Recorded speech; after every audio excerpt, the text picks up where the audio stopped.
So in terms of for healthcare, yes. So the reason, thank you, thank you for adjusting that.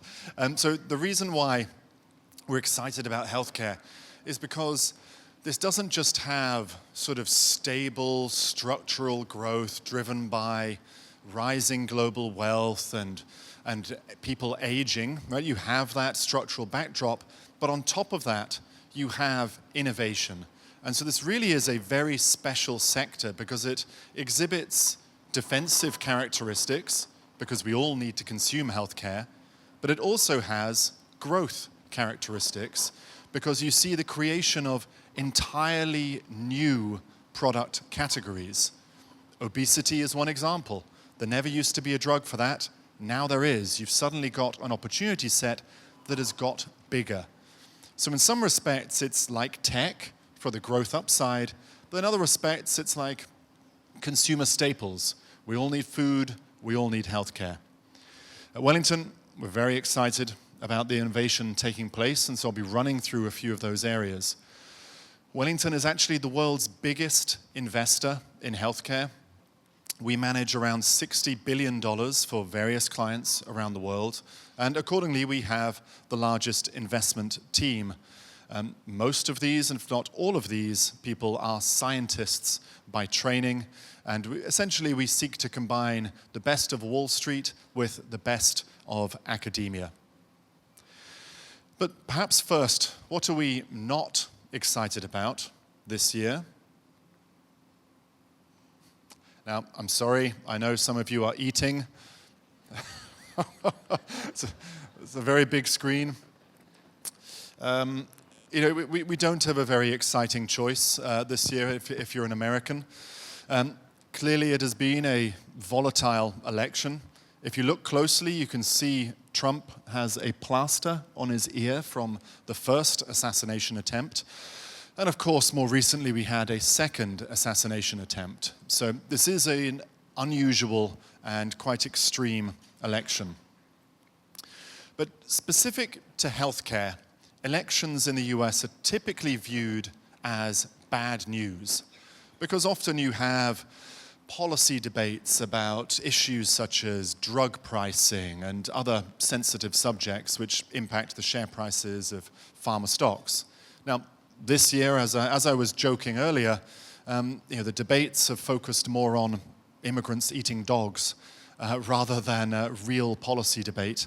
But nonetheless, we're going to touch upon the areas of sensitivity. So 2 key areas that have, in the past, been a challenge. One is access to healthcare.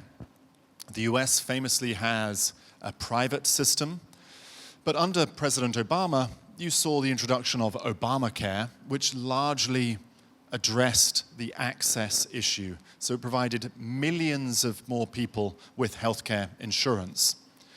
Now, more recently, under Biden, you saw the Inflation Reduction Act, which addressed the second sensitive issue in healthcare, which is drug pricing. And so that means that really running into this election, we think the risk of additional policy in these areas is less than in previous elections. Now, that said, of course, the 2 politicians do have different views.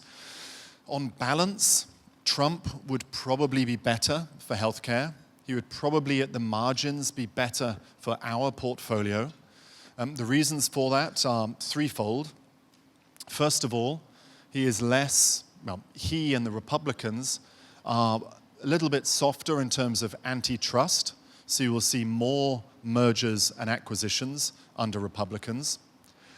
Second of all, in terms of pricing, whilst Trump did have some isolated policies, particularly in terms of insulin pricing, overall, the Democrats have been far more focused on this issue. And third of all, private healthcare insurance, the Republicans have typically been more supportive of that space. So overall, we think more likely to be a favorable backdrop if Trump comes to power. But in the end, it's not a game changer either way. So we don't think the political risks are high relating to this election. The far bigger risk, in our view, is actually instability. So I touched upon this earlier. If the results go to the court, if Trump is successfully assassinated, all of these sort of tail risk scenarios would add severe volatility to markets, and that actually is an environment in which you want to have healthcare in your portfolio, because healthcare protects on the downside. Now, let's look at the historical data as well, because there is a perception that US elections are bad for healthcare, but actually, historically, that has not been the case, at least on average. So what we're showing on this slide, we're showing all years.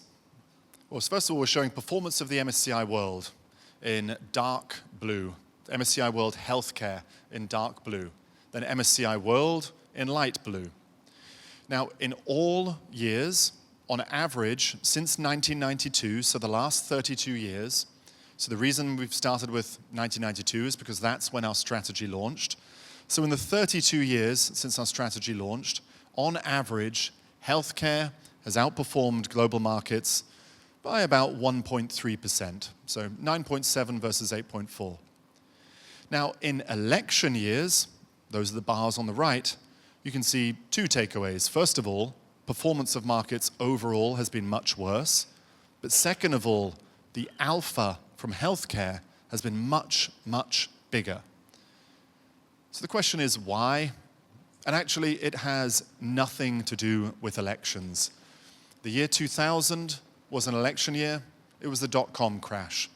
The year 2008 was an election year. It was the global financial crisis. So the takeaway is actually there are many more important things than elections in terms of driving markets. And if one of those negative situations occurs, you want healthcare in your portfolio because it protects on the downside. Now, just looking at it from a longer-term perspective, since inception of our strategy back in February 1992, if we look at MSCI World, it's up around 13x. So if you'd invested $1 million back in 92, that'd be worth $13 million now. If you'd invested in healthcare, that $1 million would be worth $19 million now.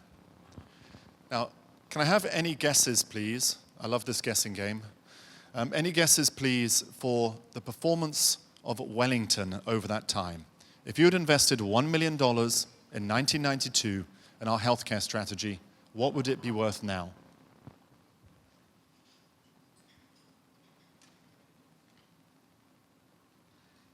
I think I heard 20 million. It is in fact 120 million.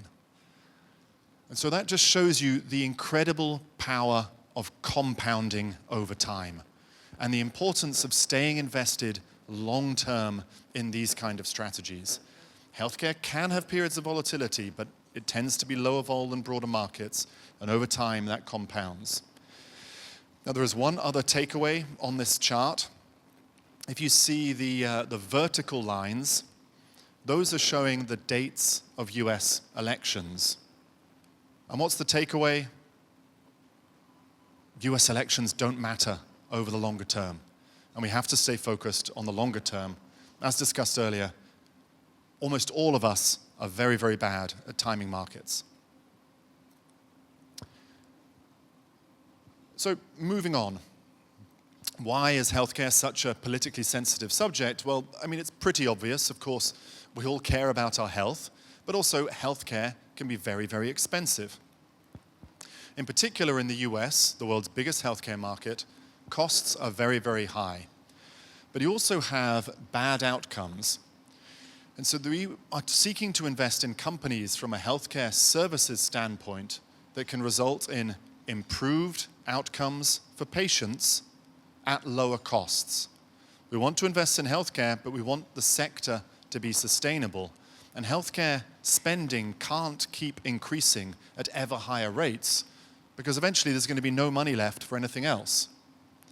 And so the most important thing, as any doctor will tell you, first, do no harm. Now, unfortunately, in the US system, you have a lot of negative consequences. You have excess prescription of drugs. You have misdiagnoses. You have infections picked up in hospital.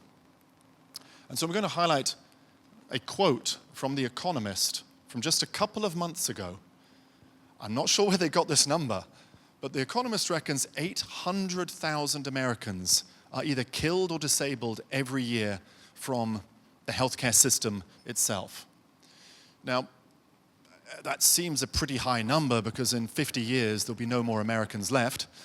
So maybe that's a slightly high estimate, but the takeaway is that the medical system as a whole has a huge number of negative impacts on health. So first, do no harm. There's a lot of room to improve the system. Now, a quote like that helps to explain why the US is number one in terms of healthcare spending. You can see that on the top right. But in terms of life expectancy, it's number 59. It's behind Algeria. Does anyone know where Thailand sits in terms of the rankings? I'll tell you, it's better than the US.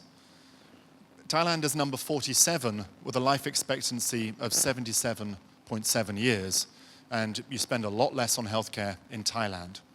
So huge opportunity for healthcare services companies to improve outcomes at lower costs. So a few examples of categories are up on the slide. The first, value-based care. This is essentially companies such as United Health in the US. It's a big conglomerate, has lots of different segments to its business, but really it is based on a fee for value rather than fee for service.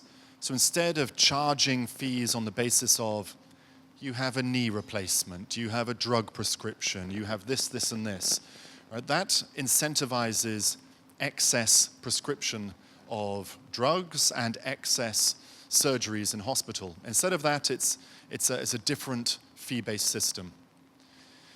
Now, low-cost providers.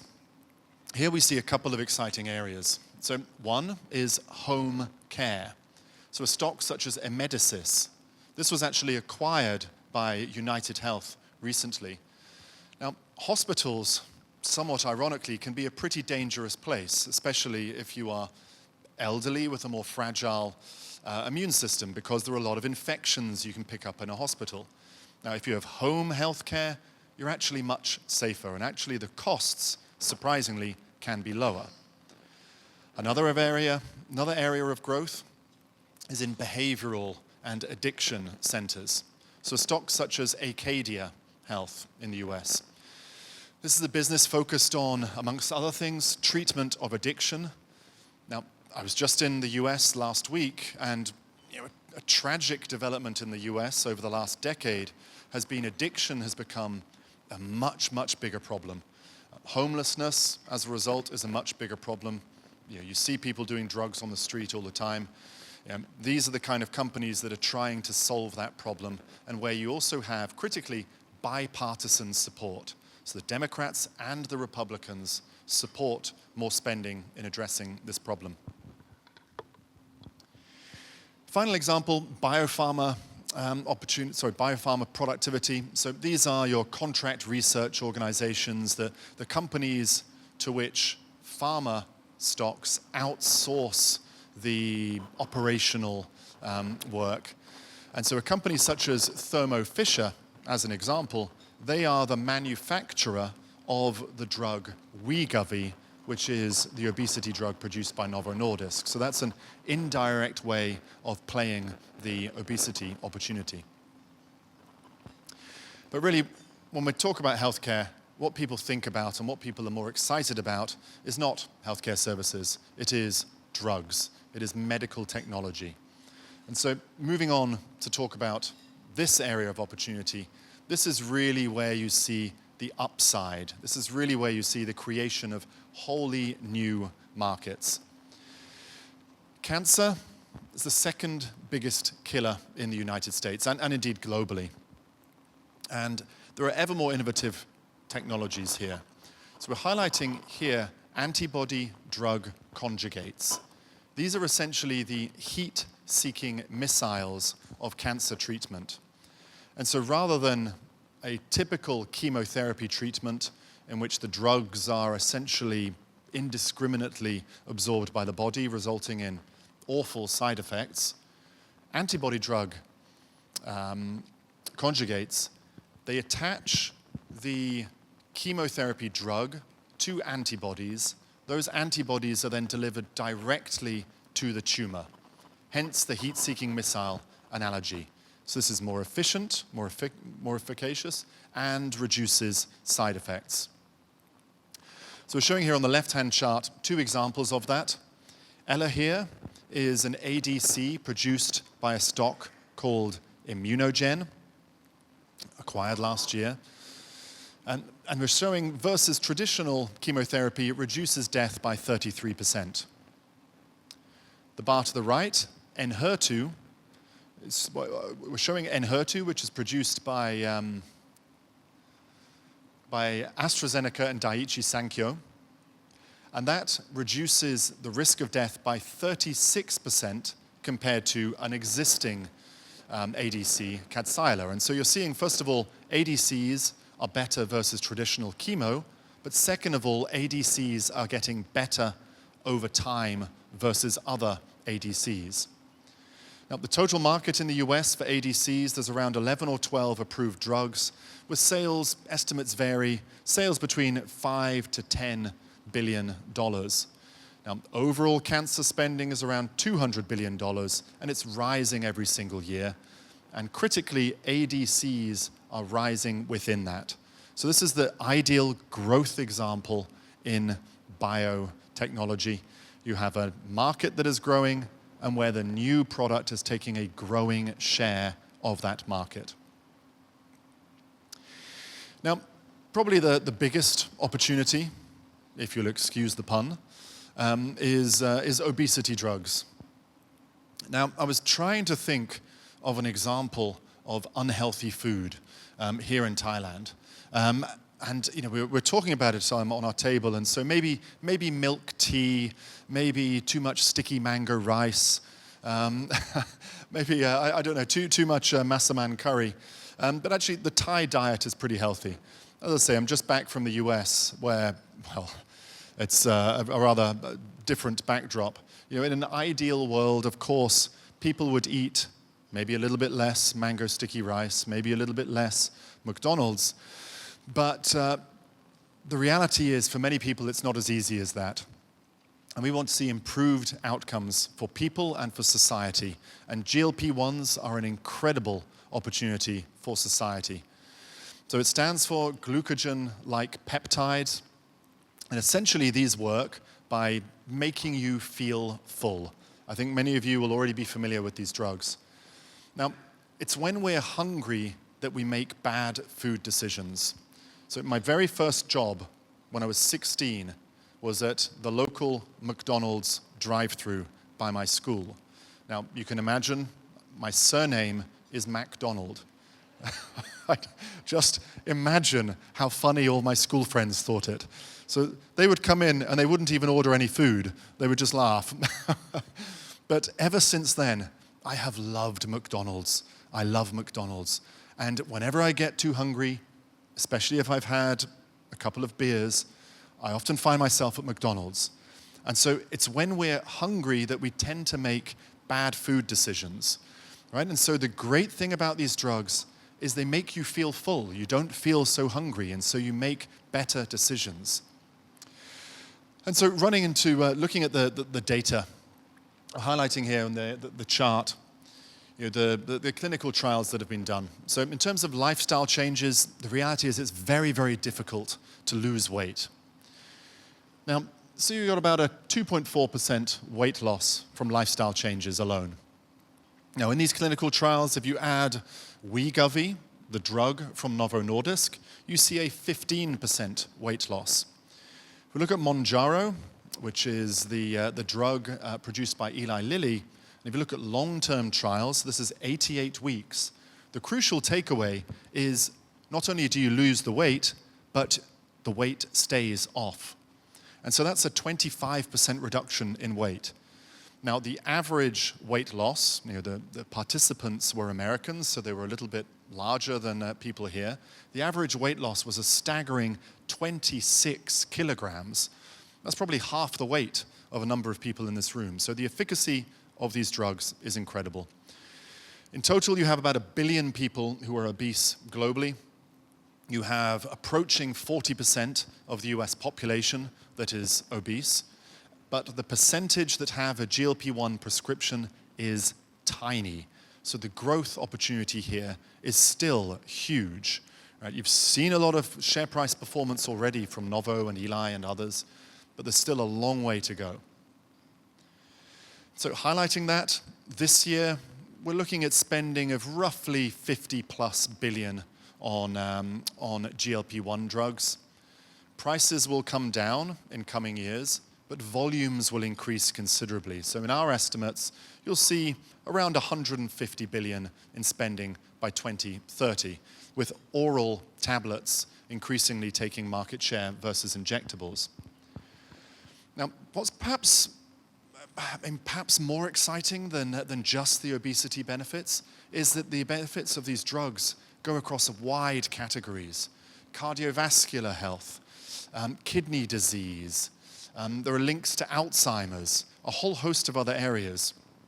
And so these drugs are not just aesthetic, they really, really improve people's health.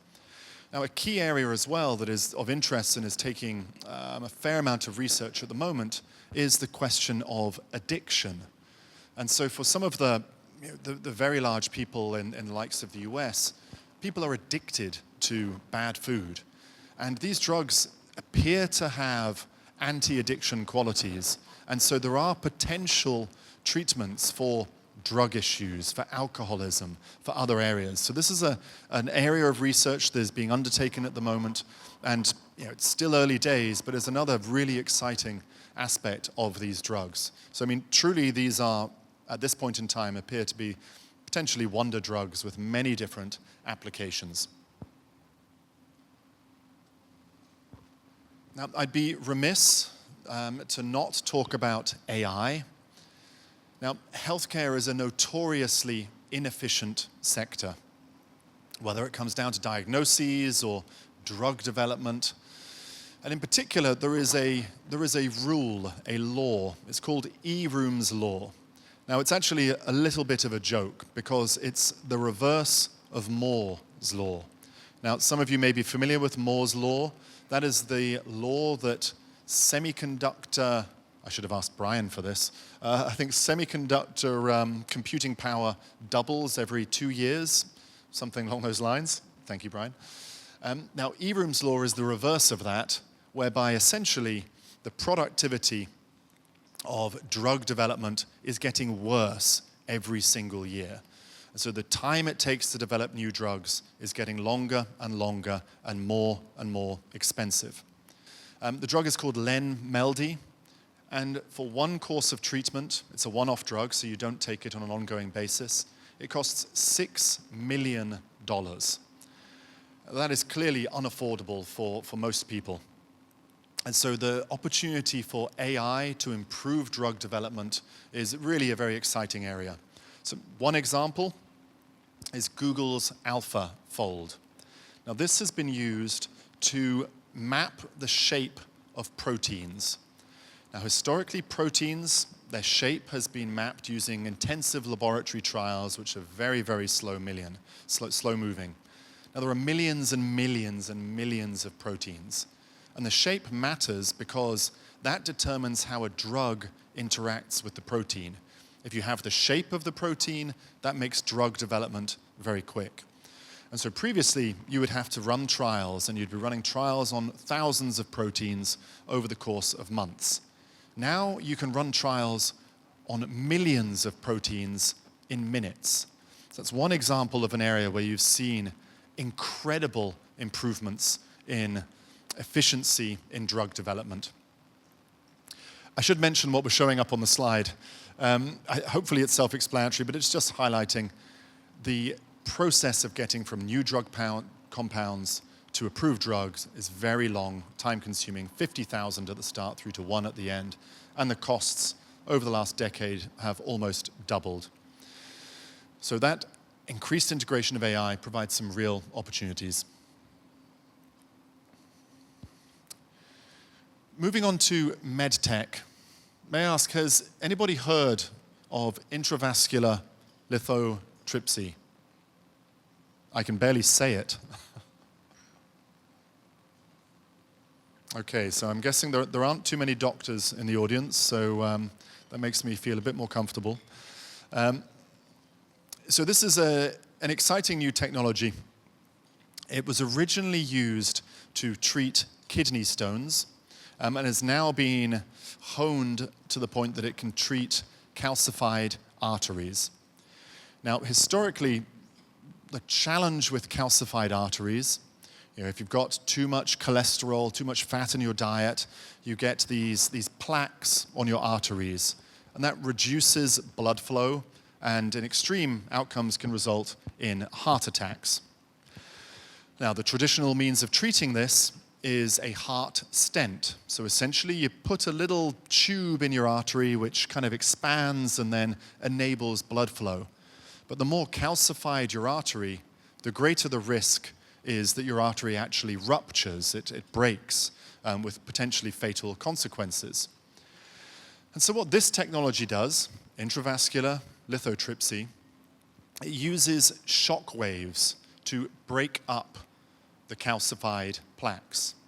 And so you insert through a catheter this tube into the artery, and you align the shock waves with the artery, and it fires off these shock waves at different frequencies, which breaks down the plaque. So the plaque gradually is broken down, and it just slips into the blood, and it clears the vein, or clears the artery. The outcome for patients is hugely improved health. The risk of complications is hugely reduced. And if needed, a stent can still be inserted, but you've cleared that calcified plaque through those shock waves, and so the risks of a ruptured artery are far, far lower. Now, this company using this technology is called Shockwave Medical, and it was actually another recent acquisition. And so you're seeing an ongoing boom in M&A relating to innovation that we'll be coming to. Another key area that is exciting, sort of really at a nexus between two unstoppable trends, is robotic surgery. Now, of course, there are AI applications here as well. By far, the world market leader in this space is a company called Intuitive Surgical. They have installed 70% of the 9,000 or so surgical robots globally. So they have dominant market share, entrenched market share. But this is still a very nascent growth area. So a cumulative total of around 14 million procedures have been completed using these surgical robots. But globally, every single day, there's around 1 million surgeries taking place of all kinds. And so the penetration of robotic surgery is very, very small. So the growth upside is huge.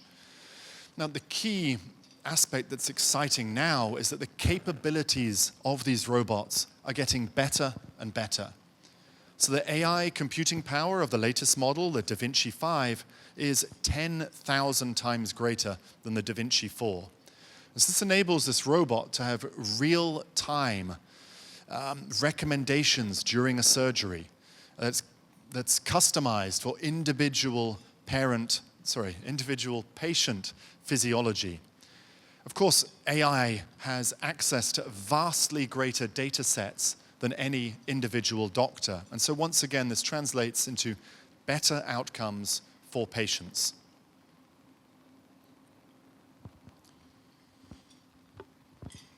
My arm's getting a little tired holding this microphone. Keep having to switch arms. So why now? We've sort of spoken a little bit about the structural backdrop of why we're excited, but as with any asset class, you need a catalyst. What are the reasons for now specifically? And so starting with probably the most boring catalyst is valuations.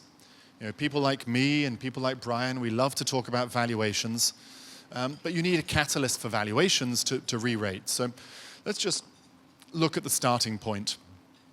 Now, the most important takeaway here is, actually there are two important takeaways. So you can see biotech, the sort of the broadest bar, where you're seeing that the current valuations are at the very low end relative to history. Now, this is a key area where we find opportunities: small, mid, large cap biotech. Now, pharma as a whole is sort of in the middle of the chart. Their valuations appear to be in line, but actually it's heavily skewed by just a couple of companies. So if you look at the far right of the chart, you see pharma excluding Eli Lilly, and it's also excluding Novo Nordisk. Now, just those two companies have done so well based on the GLP-1 drugs that they've skewed the overall valuations of the sector as a whole. We think the valuations for those stocks are justified based on the growth we've highlighted. But the takeaway is that the rest of pharma offers some amazing opportunities. Also within medtech and elsewhere, we find a lot of great stocks to buy. So just as a starting point, valuations are cheap. The next point sort of explains why valuations are particularly cheap in small and mid-cap stocks. So we're showing here the index for small and mid-cap biopharma. Now, the most important thing here is the most recent red drawdown. After 2021 and into 2022, you saw the worst performance of small and mid-cap biopharma in history. The biggest crash, negative 64%. Since then, you haven't seen a recovery. Part of the reason is higher interest rates. A very big part of the reason was that. So higher interest rates, but now, of course, we have interest rates that are being cut, which is a very, very favorable backdrop for the cash balances, the ability of these businesses to raise capital. Now, if we look on average relative to history, the periods of recovery after bear markets in small and mid-cap biopharma have been very, very exciting. And so they have averaged, the recoveries have averaged over the last, 20 years, have averaged around 600 days with an average return of 134%. So we haven't seen recovery yet, but we are optimistic that we're starting to see it now. You've started to see healthcare outperform more recently, and in particular, small and mid-cap stocks. But probably most exciting, what's the catalyst for performance here? It's mergers and acquisitions. You have a unique backdrop currently. If we look at large cap biopharma, their biggest, best-selling drugs are going off patent. So around 200 billion of large cap pharma revenue is going off patent by 2030. Now, why does that matter? Well, when it goes off patent, then they lose the right to produce that drug exclusively, and generic companies can use the technology. And so basically it means they lose all pricing power. So those 200 billion of revenues will go to maybe 20 billion. And so these companies desperately need to innovate. They need to find new drugs to replace that revenue that's going offline. And so these large cap stocks, they're doing just that. They're innovating, they're developing in-house drugs. Mentioned AstraZeneca earlier and Daiichi Sankyo with their oncology, their cancer drugs, the ADCs. But of course, another way of solving that problem is just to buy innovation. Now, large cap biopharma have very strong balance sheets. They have hundreds of billions of dollars in cash, including the potential for debt financing. You have around 500 billion, 400 billion of cash available for them to acquire assets. So you have a situation whereby you have a need for innovation, you have large cap stocks that have a lot of cash, and you also have small cap stocks that have just had a really big crash and are really cheap.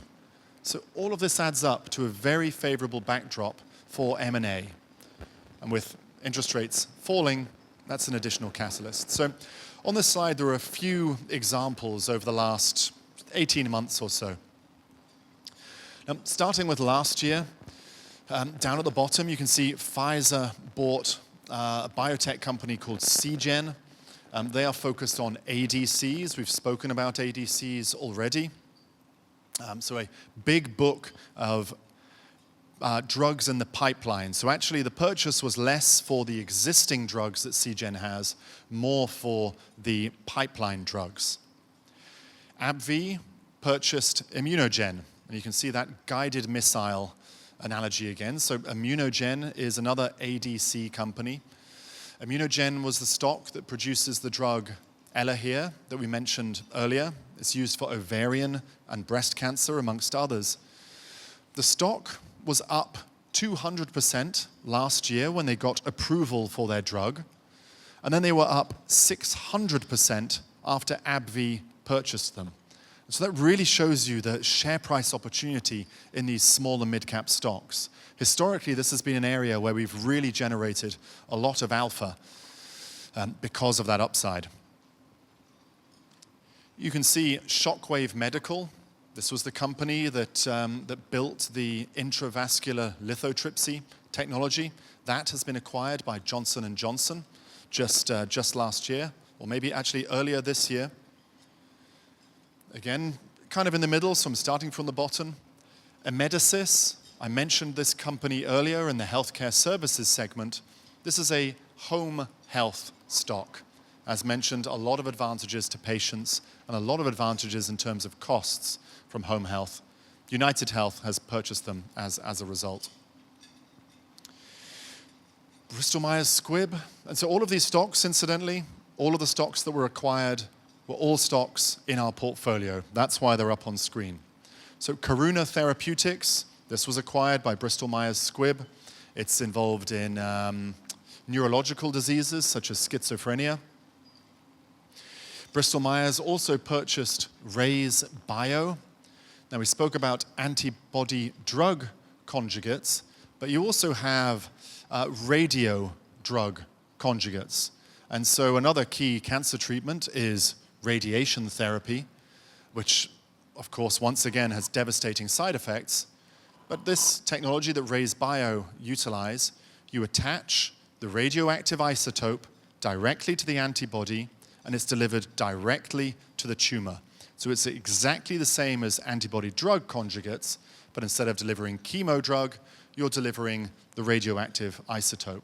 Both far more effective at killing tumors. Fusion Pharma, as the name suggests, this is another radioisotope business, so your radio conjugates. And finally, Eli Lilly purchased a stock outside of this area that's more focused on bowel diseases. So key takeaway from all of this is you have a lot of purchases being made. This provides some real upside optionality to investing in healthcare at this point of time. So this brings me to the concluding slide.